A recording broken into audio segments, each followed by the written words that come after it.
nuevamente agradecer la invitación de tanto de la mesa directiva y del comité. Y quisiera terminar esta parte de la sesión con el área de farmacovigilancia y su vinculación con la anestesiología. Primero que nada, bueno, creo que tenemos que centrarnos en el punto de qué es esto de la farmacovigilancia. Y esto no es más que pues la ciencia y todas las actividades relacionadas a la detección, a la evaluación, como ya lo hemos visto, comprensión de por qué están sucediendo estos eventos y sobre todo la prevención de las reacciones adversas, y no solo reacciones adversas, sino cualquier otro problema relacionado a los medicamentos. ¿Para qué? Esto no se trata como de juntar datos y tener miles de millones y solo estadísticas, sino para transformarlo en ¿qué? En un monitoreo más eficaz y también seguro de los medicamentos y de otros productos medicinales. Como ustedes saben, bueno, se utilizan también vacunas, las máquinas de anestesia, o sea, es una gran gama.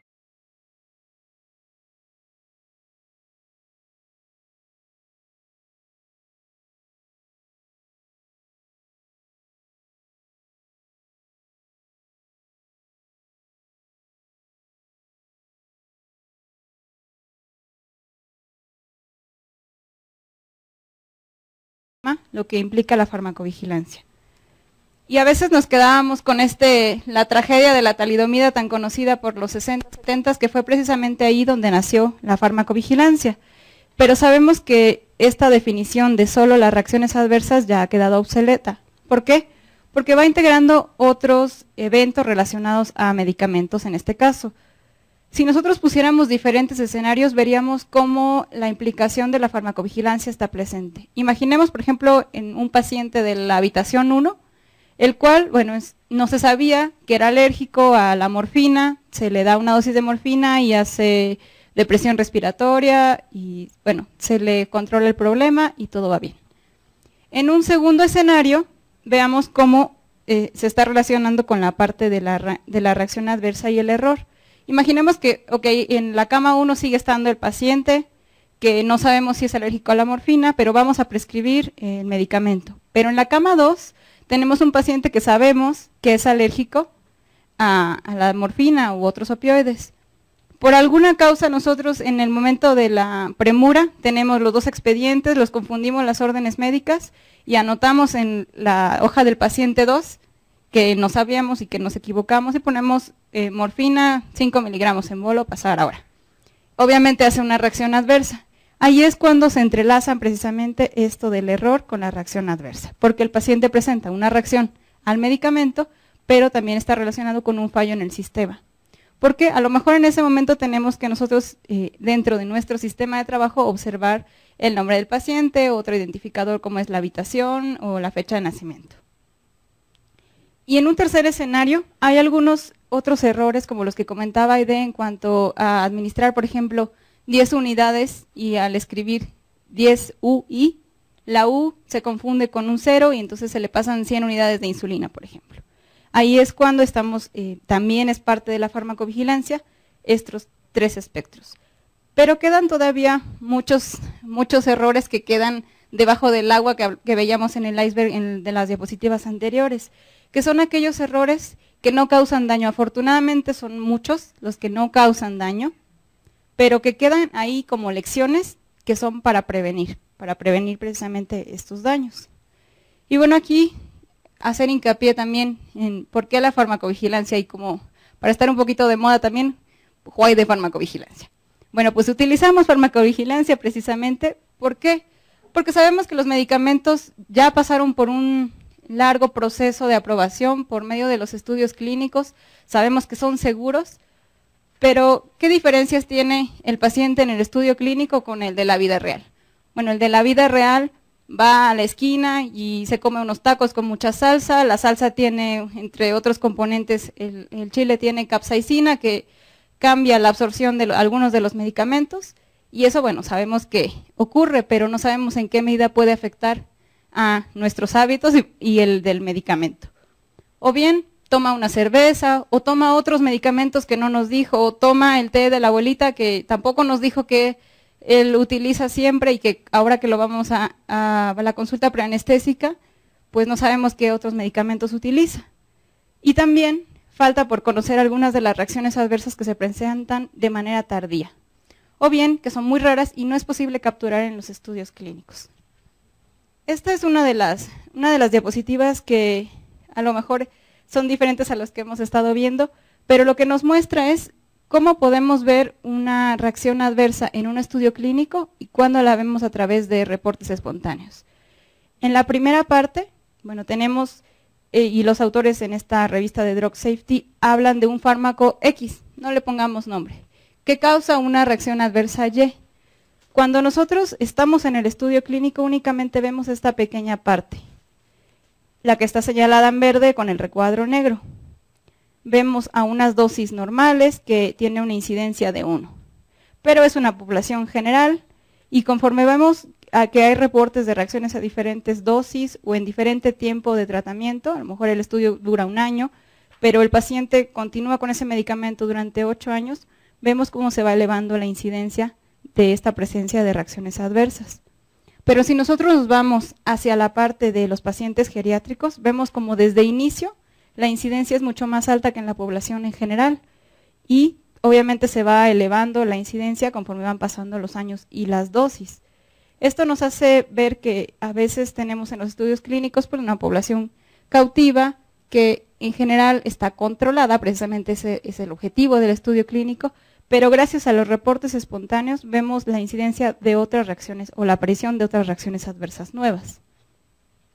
¿Para qué nos va a servir esto? Ya los comentaba en un inicio, no se trata solo de tener datos por tenerlos, sino para identificar nuevas reacciones adversas, prevenir daños en los pacientes, medir riesgos como esto que hablábamos del paciente geriátrico, medir eficacia y no solo guardarnos la información, sino se trata de diseminarla, que es mucho lo que hacen estos institutos de seguridad de prácticas médicas.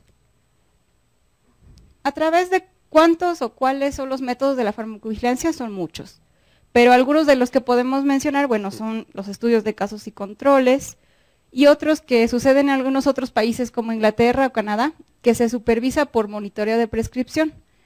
¿Cómo es esto? Bueno, sale un nuevo medicamento al mercado y durante el primer año de uso, el paciente entra como una base de datos de monitoreo específicamente para él y su caso. Vemos cómo va aumentando el uso de medicamentos y cómo le va al paciente, si es efectivo, si es seguro el medicamento. Y en México nos podemos basar en uno de los métodos que la farmacovigilancia considera como uno de los más económicos y mejor sustentados, que es la notificación voluntaria. Y en México estamos normados por la norma oficial número 220, que es la que nos involucra a todos los profesionales de salud aquí presentes, todos los titulares de registro sanitario, como es el área en el que nos encontramos ahorita, y a las unidades de investigación clínica. ¿Para qué? Para reportar reacciones adversas a medicamentos.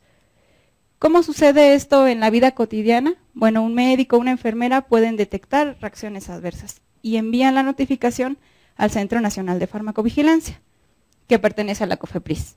Pero también hay algunos centros institucionales, como el Seguro Social tiene su centro institucional, Médica Sur, y algunos de los institutos más enfocados al área, que es el PALIA, yo creo que algunos de ustedes lo conocen, que es de Medicina Paliativa en Guadalajara. Sabemos recientemente, comentábamos hace un rato, que también el Hospital Juárez cuenta con un área o con un mecanismo de notificación de reacciones adversas. Bueno, ¿esto para qué? Para enviar al Centro Nacional y que ellos envíen al Centro Internacional de Monitoreo que está en Uppsala, Suecia. Ellos recopilan información de todo el mundo, de Estados Unidos, incluso países de África están participando en este monitoreo internacional. ¿Y para qué? Bueno, para mandar alertas, algún cambio en las instrucciones para prescribir o suspender incluso algún medicamento. No sé si ustedes han oído hablar de algunas alertas farmacológicas que hay o que ha habido durante todos estos años, que la FDA emite, que España también emite, y algunos de ellos relacionados al área de anestesiología se los presento aquí también. En la FDA salió hace algunos meses esta alerta farmacológica que se debió a través de 35 reportes. Como ven, no necesitamos 10,000 o 50,000, pero con que sean dañinos o deleterios para el paciente es importante.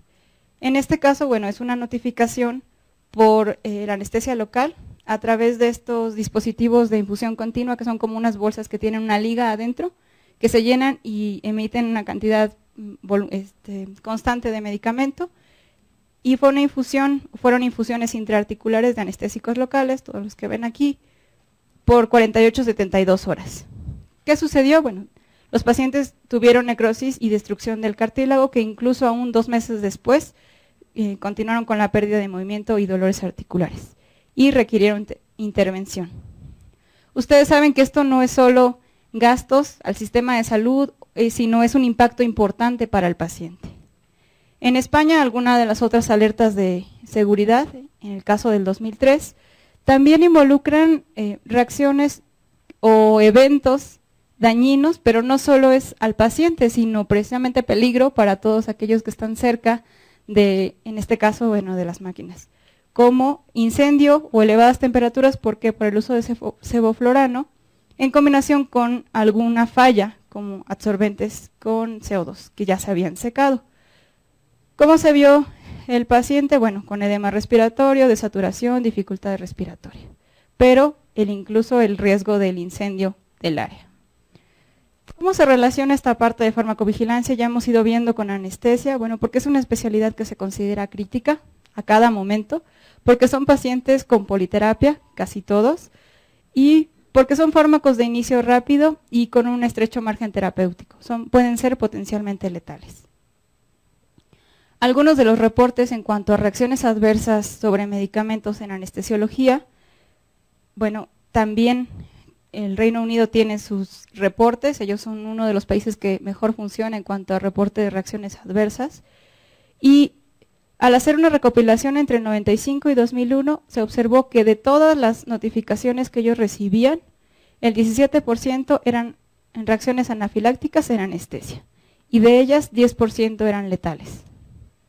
También en Francia, seguimos en Europa, en una encuesta nacional por 8 años, como ven son encuestas bastante largas, 58% de las reacciones adversas anafilácticas fueron por agentes neuromusculares, 20% por látex y 13% por antibióticos.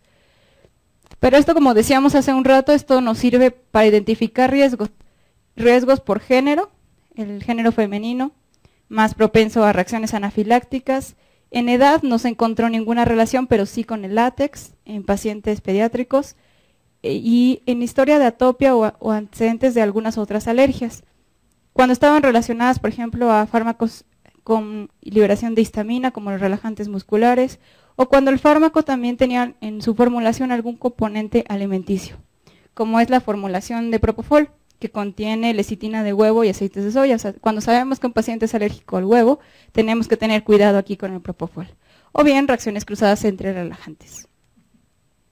Pero bueno, como sabemos que no todos en anestesiología están dedicados al quirófano, sino también a algunas otras partes de la práctica de anestesiología, también en el uso de parches opioides se ha visto algunos riesgos. Y esto porque, bueno, generalmente es en la comunicación con el paciente. Y estos riesgos se identificaron gracias a eventos relacionados con la farmacovigilancia y notificados de manera voluntaria. ¿Cuáles son estos riesgos? Bueno, que el paciente, y más bien transformemos estos riesgos en algo para comunicarle al paciente, que no se confunde entre concentraciones, o que olvida remover el parche y se coloca otro, cuando ya es jueves y me toca el siguiente parche, porque aplico obviamente más de un parche, porque es automedicación. A lo mejor algún familiar ve que, bueno, su familiar tiene cáncer, tiene algún dolor crónico, pero digo, bueno, a mí también me duele la espalda, entonces me voy a poner uno a ver qué si a mi familiar se le quita, a mí también se me debe quitar. Bueno, desafortunadamente hay que hacer hincapié en esta parte. Y otro es la ingestión. Si nosotros los vemos así delgaditos como obleas, bueno, a lo mejor se me ocurre que no me lo tengo que poner, sino que me lo tengo que tomar. ¿Y cuáles son otras situaciones de riesgo? Bueno, la fiebre, el poner mantas eléctricas o cambiar esa temperatura, el sauna o la actividad física, porque modifican la absorción del medicamento. Y en cuanto a los anestésicos locales, también se observó en Francia que el 0.3% de todos los reportes estaba relacionado a anestésicos locales, generalmente a lidocaína y bupivacaína. Pero aquí nos encontramos un evento adverso diferente a lo que estamos viendo. Normalmente cuando se notifica, bueno, son reacciones dermatológicas, neurológicas, gastrointestinales, respiratorias, pero hay un evento adverso que es importante, que es la falla terapéutica.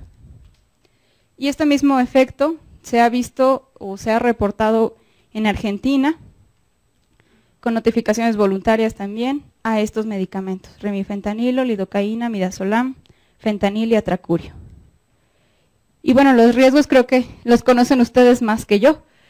El hecho de que queremos buscar, por ejemplo, con el midazolam sedación, bueno, con la falta de eficacia, esto es lo que tenemos. O bien analgesia, pues continúa el paciente con dolor.